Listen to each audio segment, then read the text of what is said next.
Hello നമസ്കാരം, ഷമീമാസ് കറിവേൾഡിലേക്ക് എല്ലാവർക്കും സ്വാഗതം. ഇന്ന് നമ്മൾ ഉണ്ടാക്കാൻ പോകുന്നത് ഇൻസ്റ്റൻറ്റ് ഉണ്ണിയപ്പമാണ്. അതിനായിട്ട് കുറച്ച് ഉണക്ക തേങ്ങ നെയ്യിൽ വറുത്തെടുത്തതാണ്. പിന്നെ ജീരകം ഒന്ന് ചതച്ചത്, ഏലക്ക ഒന്ന് ചതച്ചത്, പിന്നെ എന്ന് പറയുന്നത് ഒരു 1/4 കപ്പ് ഗോതമ്പ് മാവ്.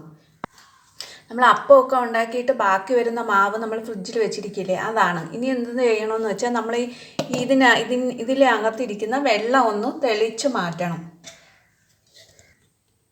വെള്ളം ഒന്ന് നമുക്ക് തെളിച്ച് മാറ്റാം. അധികം പുളിപ്പില്ലാത്ത മാവായിരിക്കണം. നമ്മൾ 2-3 ദിവസം കഴിഞ്ഞത് എടുക്കാൻ പാടില്ല, എങ്കിൽ നമുക്കൊരു പുളിപ്പ് രസം വരും. നമ്മൾ ഇന്ന് അപ്പം ഉണ്ടാക്കിയിട്ട് നാളെയോ മറ്റന്നാളോ കുഴപ്പമില്ല കേട്ടോ. അങ്ങനത്താണ്. 3:1 എന്ന അനുപാതപ്പ്. 3 കപ്പ് അരി കലക്കിയ മാവാണെങ്കിൽ നമുക്ക് 1 കപ്പ് 1/4 കപ്പോളം ഗോതമ്പ് മാവ് ചേർക്കാം. ആദ്യം നമുക്ക് ഗോതമ്പ് മാവ് ഒന്ന് ഇട്ട് കൊടുക്കാം. 1 കട്ട ശർക്കര ഉരുക്കി അരിച്ചെടുത്തതാണ്. അധികം വെള്ളം ചേർക്കാതെ അരിച്ചെടുത്ത് നമുക്ക് കുറേശ്ശെ ചേർത്ത് കൊടുക്കാം. നമ്മൾ നേരത്തെ മാവിൽ നിന്ന് അരിച്ചു മാറ്റിയ വെള്ളം കൂടെ കുറച്ചൊന്ന് ചേർത്ത് കൊടുക്കാം. വെള്ളം കുറവാണെങ്കിൽ മാത്രം ചേർത്താൽ മതി. എന്നിട്ട് ഇത് നന്നായിട്ട് കുഴച്ച് ചേർക്കണം.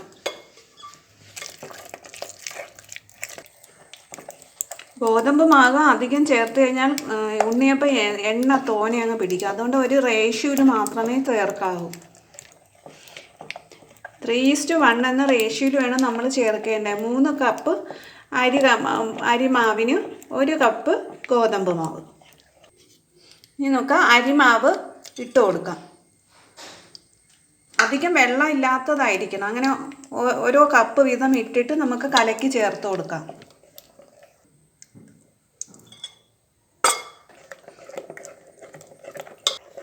കട്ടയൊന്നും ഇല്ലാതെ മാവ് നന്നായിട്ട് ഇതുപോലെ കലക്കിയെടുക്കണം.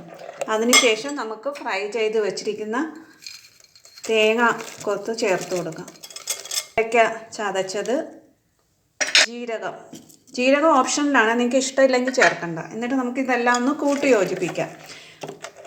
ഇതുപോലത്തെ സ്പൂൺ എടുക്കുന്നതായിരിക്കും നല്ലത്. നമുക്ക് ഉണ്ണിയപ്പം കോരി ഒഴിക്കാൻ എളുപ്പം ഇതാണ്.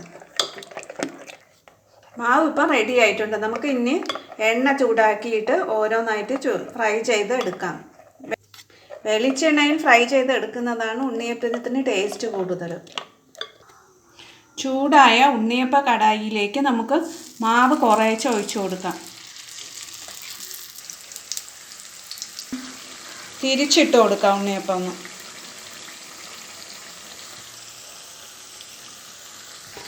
ഉണ്ണിയപ്പം ഫ്രൈ ആയിട്ടുണ്ട്. നമുക്ക് ഇനി ഓരോന്നായിട്ട് കോരിയെടുക്കാം.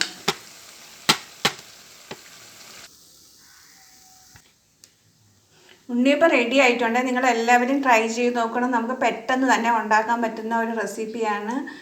നമുക്ക് വീട്ടിൽ അപ്പത്തിൻ്റെ മാവുണ്ടെങ്കിൽ നമുക്ക് എല്ലാവർക്കും ഉണ്ടാക്കാൻ പറ്റും. പിന്നെ ചട്ടി ഇളകുന്നില്ല എന്നുണ്ടെങ്കിൽ നമ്മൾ തലേ ദിവസം തന്നെ കുറച്ച് നല്ലെണ്ണ തേച്ച് ബ്രഷ് ചെയ്ത് വെച്ചിരുന്ന, അല്ലെങ്കിൽ ഒരു മുട്ടയോ എന്തെങ്കിലും ഉടച്ച് ഒഴിച്ച് കഴിഞ്ഞ് കഴിഞ്ഞാൽ നല്ല പുഷ്പം പോലെ നമുക്ക് ഇനി ഇളകി വരും.